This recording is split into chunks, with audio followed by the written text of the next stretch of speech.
Assalamualaikum Toffies, it's me Toph. Welcome back to my channel. How's it going? Today marks the first month of my semester opening and it feels like I have to say a lot already, so let's open this can of worms.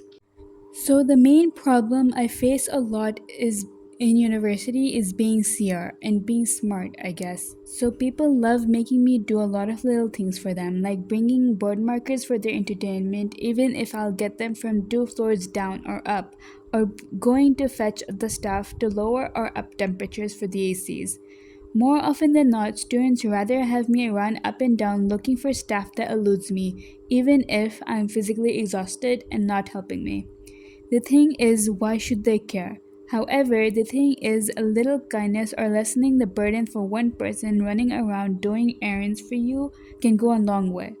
Just carry a marker with you if you're so interested in writing on the board all the time. Or grab a staff and just tell them to do so. It doesn't take a CR to do that. There isn't a day where I don't stress about the lists of people of groups that I need to pass along to teachers and coordinators. I have to make sure people aren't fighting or haven't gotten any notifications or stuff like that. Sometimes it's hard to acknowledge in my head that it's working overtime, not only for other people, but for those I don't who don't even like me. There is a lot of meetings so far that I have been a part of. More often than not, I have skipped a few classes for these. And I'm not told to be in meetings beforehand. I had to get ready and run to university in 30 minutes just to attend that. Unrelated, but I wanted to talk about a hijab competition that happened the other day. Why is there a competition for putting a hijab on? Hello? That's so wrong. Everybody's hijabs are so different from each other and everyone is not on the same stage of their faith with Allah. That's such a big can of worms. The other day, I and a friend of mine went to the prayer area for Zohar. There were roaches there. In a private university, there's low hygiene. Our advisor to VC told us to look after our hygiene, and this is the hygiene of the university. This is disgusting and embarrassing for the university. Aside from that, I score high. I can't speak enough about how grateful I am for a high score in every semester. The problem is, people think I owe them something. I'll get questions about homework, notes, classwork, quizzes, exams, and for some reason, people ask me to explain stuff in detail.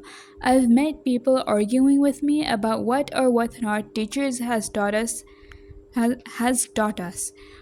Where were you while she was teaching? Why are you arguing with me about the teacher's verdict as if I can do anything about it? Why are you guys off in the first week of uni? When you know we need to make groups. And that's where favoritism comes in. Students try to use me to somehow ask teachers to lower syllabus that's coming in the exam, when all I've seen is teachers already heavily catering to the weaker students throughout this degree. Recently, a girl tried to make me a group leader to make new projects for courses. It's already so hard not to get angry or yell at people because you're managing the same people over and over for different things. It's gotten to the point where I push my ideas onto others and force them to do them for a lot of stuff. It takes so much out of me to hurt people with different agendas each time and yet having to collaborate with them for my own benefit. It feels mean to do this, but it's either me pushing politely for my ideas or my anger comes out where it's not necessary. There is the advisor to the VC that we have as a teacher as well. We'll call her Dr. S, and if I mention her again in the future, that's what I'm calling her. Dr. S is pretty old and she insists on teaching until the day she dies. Listen, I know she has a lot of good things about her, like she knows how to get things done. You thought I was going to sing the song? No, your sins aren't going to be my problem in the Akhirah. However, she becomes really rigid with things she envisioned. When I took her class, she played an AI audio of two British people and she asked us to replicate accents of those people. Of course, how may I assist you? Brilliant! That's the way to beat colonialism, mates. So I have the original audio that we were supposed to be copying, so here it is. You can hear it out and point out what I was saying.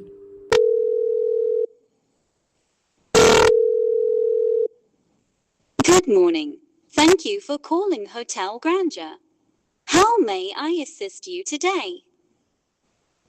Hi there. I'm looking to book a hotel room for my upcoming trip. Can you help me with that?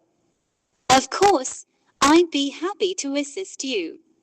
When are you planning to check in and check out? I'll be arriving on June 15th and checking out on June 20th. Great! That's a 5-night stay. How many guests will be staying in the room? Anyhow, I have to say that I'm tired. I want to go back to doing art and scrapbooking and paints and creativity. The one thing I've done is use the blog button a lot for my class fellows, or just have been plain rude, or just say that I don't know. Now, me and a friend of mine are heads of a book club. Because we had zero experience, we're unable to go ahead properly or have volunteers. Dr. S is really particular on how she wants stuff and has regulations placed on people that they can only be part of one club. I don't know if that's generally how it goes, but I would like it very much if I could do more at university than sitting around and talking about things we can at home. But at least the club has begun its things. We have more ideas still to do in university that we are looking forward to. Not many have been answering to our call for the clubs, but we are still hopeful for it. That would be the end of my rant and the end of this video. Well, see you on the next video, inshallah. Allah Hafiz.